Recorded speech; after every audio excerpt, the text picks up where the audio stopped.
Hi, கல்வி ஆயுதம் ராஜ்குமார் பேசுகிறேங்க.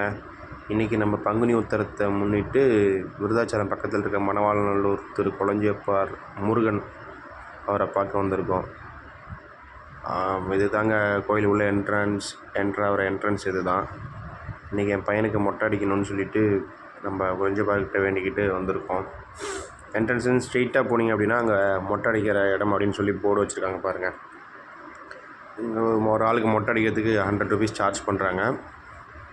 நீங்கள் 100 ருபீஸ் அங்கே பே பண்ணிவிட்டு நீங்கள் பில் எடுத்துகிட்டு வந்து இங்கே மொட்டை அடிக்கிறவங்கள்ட்ட கொடுத்தீங்க அப்படின்னா அந்த பில்லை வாங்கிட்டு அந்த டோக்கனை வாங்கிட்டு அவங்க மொட்டை அடிச்சு விட்ருவாங்க.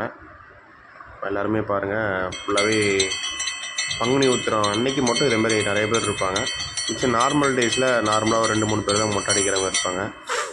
ஏன்னா நானும் விருதாச்சலம் தான், சின்ன வயசுலேருந்து இங்கே இருக்கனால என்ன நடக்குது அப்படின்றது எல்லாமே தெரியும். அப்படியே பேக் சைட் போனீங்கன்னா இலவசமாக அப்படி ஒரு டாய்லெட் இருக்கும், குளிக்கிறதுக்கு பாத்ரூம் போகிறதுக்கு அப்படின்ட்டு. அங்கே மொட்டை அடிச்சுட்டு குளிச்சிடலாம். இந்த கோயிலோட சிறப்பு அப்படி என்னன்னு பார்த்தீங்க அப்படின்னா, நிறையா விஐபிஸ் எல்லாமே இங்கே பார்க்கலாம் நீங்கள் நார்மல் டேஸில். என்ன சிறப்பு அப்படின்னு பார்த்தீங்கன்னா, என்ன வேண்டுறோமோ அது சீக்கிரம் உடனே கிடைக்கும். இங்கே பாருங்கள், இங்கே இருக்க முனிவரோட எல்லா சிலையும் சைடில் அப்படியே செவுரில் வச்சுருப்பாங்க. இங்கே இந்த கோயிலில் வந்து எழுதி கட்டுறதுன்னு சொல்லுவாங்க. என்ன நடக்கணுமோ அதை எழுதி கட்டணும் அப்படின்னு சொல்லிட்டு வந்து இந்த கோயிலில் எழுதி கட்டுவாங்க. அந்த இடத்துல தான் இப்போ நான் இருக்கேன். இங்கே பூசாரி கொடுக்குறாரு பாருங்கள் எழுதி கட்டுறதுக்காக. என்ன நினைக்கிறோமோ அதுக்குன்னு தனியாக டோக்கன் வெளில வாங்கி எழுதி கட்டணும். நிறைய பேர் சேவல் வாங்கி விடுறேன்னு சொல்லி வேண்டிகிட்டே விடுவாங்க. அந்த இடம்தான் இது, சேவல் வாங்கி விடுற இடம் இது. அது மாதிரி இந்த முருகரை எப்படி இந்த இடத்துல வந்தார் அப்படின்னா, ஒருத்தவங்க ஆடு மாடெல்லாம் மேய்ச்சிட்டு இருக்கும்போது மாடு என்ன பண்ணுச்சான், திடீர்னு போயிட்டு ஒரு இடத்துல நின்று பால் அதுவே விட்டுட்டு இருந்துதான்.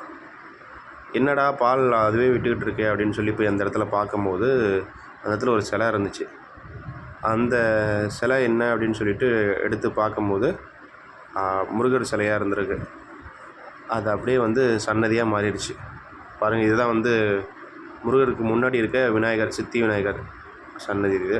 அப்படியே பக்கத்துலேயே முருகர். இது வந்து free Darshana, 25 rupees token Darshana அப்படின்னு சொல்லிட்டு இருக்குது. டோக்கன் 25 ருபீஸ் கொடுத்தீங்க அப்படின்னா டேரெக்டாக கொஞ்சம் ஃப்ரண்ட்டில் போயிட்டு சாமியை பார்த்தலாம். பாருங்கள், அவர் தாங்க கொளஞ்சியப்பர் மெயின் சன்னதியோட ஃபோட்டோ தான் இது. முருகர் கொளஞ்சியப்பரோட ஃபோட்டோ தான், அவர் தாங்க. இங்கே முருகர் வந்து இப்படி தான் காட்சி தருவார். மிச்சம் எல்லா இடத்துலையுமே வந்து